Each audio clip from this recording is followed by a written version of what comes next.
পিছে যারা কথা বলতো তারাই আপনার এসে স্বাগতম জানাবে। হ্যালো গাইস, কেমন আছেন? দেখতে পাচ্ছেন আজ প্রকৃতির মনোমুগ্ধকর এক পরিবেশ।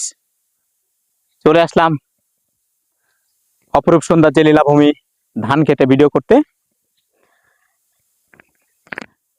করতে আসছিলাম। বিষয়টা হচ্ছে আমার প্রিয় জেলা যশোরকে নিয়ে।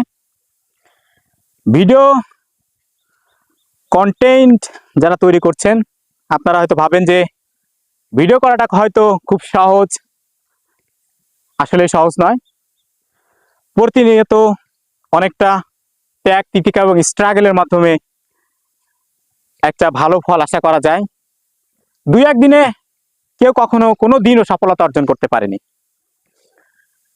আপনি দেখেন, আপনি যখন একটা সার্টিফিকেট ধরেন, আপনি এসএসসির একটা সার্টিফিকেট অর্জন করবেন, সেটা কিন্তু একদিনে বা কয়েকদিনে হয়নি।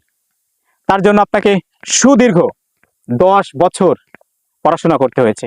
তারপরে ভালো প্রিপারেশন নিয়ে আপনি যখন পরীক্ষা দিচ্ছেন তখন হয়তো উত্তীর্ণ হয়েছেন, তারপর একটা সার্টিফিকেট বের হয়েছে।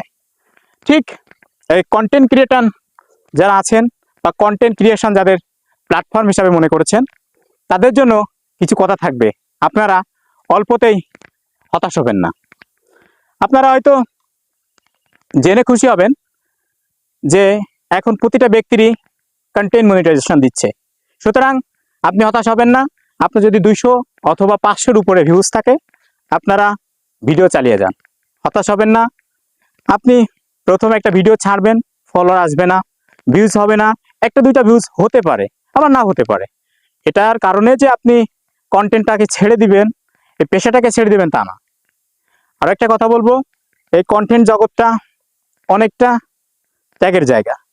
এটা আপনি যখন প্রথমে করবেন, অনেকে আপনাকে নিয়ে হাসি তামাশা খেয়াল তামাশা করবে। আর তাই যে আপনি এই কন্টেন্টটাকে ছেড়ে দিবেন, এই কাজটাকে ছোট মনে করবেন তা না। আপনাকে সুদীর্ঘ পরিশ্রমের মাধ্যমে দীর্ঘ সময় যাত্রাপথের পরেই আপনি একটা লক্ষ্যে পৌঁছাবেন। আর সেই লক্ষ্যে যখন পৌঁছাবেন, তখন দেখবেন আপনার পিছে যারা কথা বলতো তারাই আপনার এসে স্বাগতম জানাবে, আপনাকে এসে ভালোবাসা দিবে, আপনার সাথে সেলফি তোলার জন্য ব্যস্ত হয়ে উঠবে। আমি গর্বের বিষয় বলছি না। আর এতদিন যারা আমাকে সাপোর্ট করেছেন, আপনাদের জন্য রইল অনেক অনেক ভালোবাসা এবং দোয়া।